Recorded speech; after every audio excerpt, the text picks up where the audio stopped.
Hi, I'm here today with My City, a new game by Dr. Reiner Knizia. It is a game for 2 to 4 players and ages 10 and up. It plays in about 30 minutes. We're going to take a look at how to play the game, how to set up the game, and we'll come back and do a review of it here at the end. For setup, each player is going to take their die cut pieces and punch them out. You have red public buildings, yellow residences, and blue industrial buildings. You can tell which ones are which players by looking at the back. On the back, there's a symbol that matches each player board. So if you look here, let's get this one in focus. Here is this stag symbol, and that stag symbol will match the player board that I have out here in the top left corner. So this is a stag board. We'll actually flip this board over here in a second and take a look at it. You also have a marker. It's not going to stay on 0, but you have your board here. Let's take a look at the other side. This is the one that you can play on if you just want to play a quick game and you don't want to play the legacy game, although you will need some of the pieces that are from the first few episodes. So from here, we have our player board. Again, this is actually not going to go on 0, even though I put it here for a second. We're going to want to make sure that it goes on the 10 in a minute. But you're also going to get the cards out of the bag. There's a nice bag for everything. So again, put it on that 10. That 10 is marked on the board there. The white. We have our cards. Our cards are 24 of those. There are 1 for each of the buildings because everybody has the same identical buildings. Here, let's take a look at that. So a red public building there. So everyone starts with the same 24 buildings. That's why there's 24 cards. And as you play the game, there are a few general rules with a few exceptions that apply to all 24 episodes. Each episode consists of a number of rounds. In each episode, you're going to turn over the top construction card of the face-down deck and place it face up in the discard pile. Here we have a blue building. We have to place that next to the river. So you can see the river here. As long as they don't go over the river, go there. Then at the end of each episode, you're going to get points for your buildings, which you mark on your scoring chart. Each player has to place that quickly without any delay or waiting. So the game moves along, all players place buildings at the same time. Whoever gets the most or second most points in an episode is allowed to color in 2 of their progress symbols up the top of the board. And then you're also going to get stickers that go on your board kind of to make up for not getting points. So these are the progress things up here. You can see that this player has gotten 4 points so far, but they also got a sticker here, and they might get a sticker for doing something else or as part of the game. I won't give that away, but you can see there's things that happen. So the player who has colored the most progress symbols after 24 episodes is the overall winner of My City. Again, it's a legacy game played over 24 episodes. Construction rules. You do have to start next to the river. And then there's these trees and these rocks. I want to cover rocks, but I don't want to cover trees. Also, there's this forest. I can't legally place anything there. There's also the mountain. I can't legally place anything there when the game starts. The building may not be placed on the river, like we talked about a minute ago. Can't do that, but you can place it here, and you can place a building next to that building. Let's get a better piece here. Okay, so we're going to put that there because every building has to be orthogonally adjacent to a previously placed building.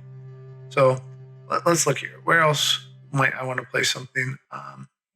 Let's grab a piece and talk about maybe an illegal placement. I have to place it next to it, so I wouldn't want to leave that gap there. Also, I'm covering up a tree, so 2 things against me there. One that would not gain me points and one that's illegal placement. This is also an illegal placement, and then it's diagonal instead of orthogonally adjacent. So you're good to go once it's orthogonally adjacent.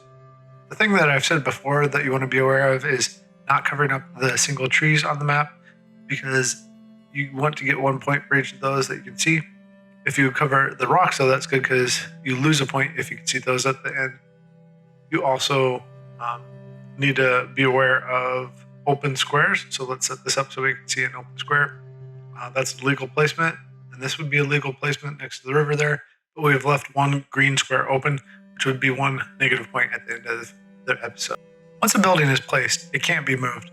Also, if a player cannot or does not want to construct a building, he or she is allowed to pass. He or she announces this out loud, places the building face down in front of himself or herself.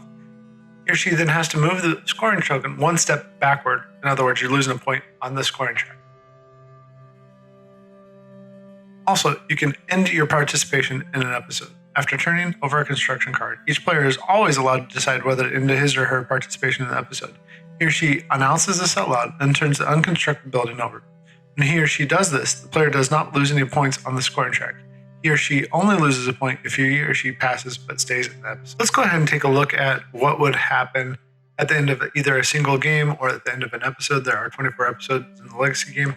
This is the first episode. It's not going to go away too much information, but in the first episode, the first place player is going to get 2 progress symbols, and the second place player is going to get 1 progress symbol. Well, unless you're in a 2-player game, and then the second place player is not going to get that.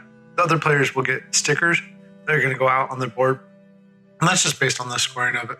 Every tree showing gets a point, and then spaces not used are negative points, rocks are negative points, and buildings not used are negative points. So you keep track of your progress symbols up at the top. The winner is the one who has the most progress at the end of the 24 episodes. It's a very simple game overall. Okay, we've gotten to play a few episodes of this game now. We have really enjoyed it. I like the replayability of the Legacy aspect. It is nice that there is a replayable game in here too. We did play the first few episodes so that we would have access to that. I think that the Legacy aspect adds some replayability for younger players. I would say a child 7 or 8 who's familiar with this game could play this game, even though it says ages 10 and up. We found that the length of the game is more like 25 minutes or so rather than 30 minutes, but 30 minutes is close enough. The components are good. There's nothing wrong there. I like the artwork, even though it's kind of bland. I like the colors that they chose. It goes with the theming of it. There's nothing really to complain about in terms of polyomino games so far. I haven't played through all the episodes, so I can't speak to that. But so far, we're enjoying this. There's a little bit of luck, but not too much luck. I'd call it more like 2.5 out of 5 instead of the 3 out of 5 that shows in the back. I do think that there's a little bit of a sameness, but the stickers going on the board and the other things that come up add some fun things to it, and the different types of in-game scoring add some fun to it too. But it's not a difficult game, and it's not too heavy to set aside and then come back to it, even though it recommends playing a set of episodes together in one sitting over like an hour and a half. All those, especially given the $35 price point, I think this game is a winner for families that like playing board games together. It's a winner in lots of ways. It is a little bit different, in that there's not a cutesy theme like bears or cats, but other than that, good polyomino game with some differences from other games. We enjoy it. My City by Reiner Knizia. Hope you enjoy it too. Talk to you later.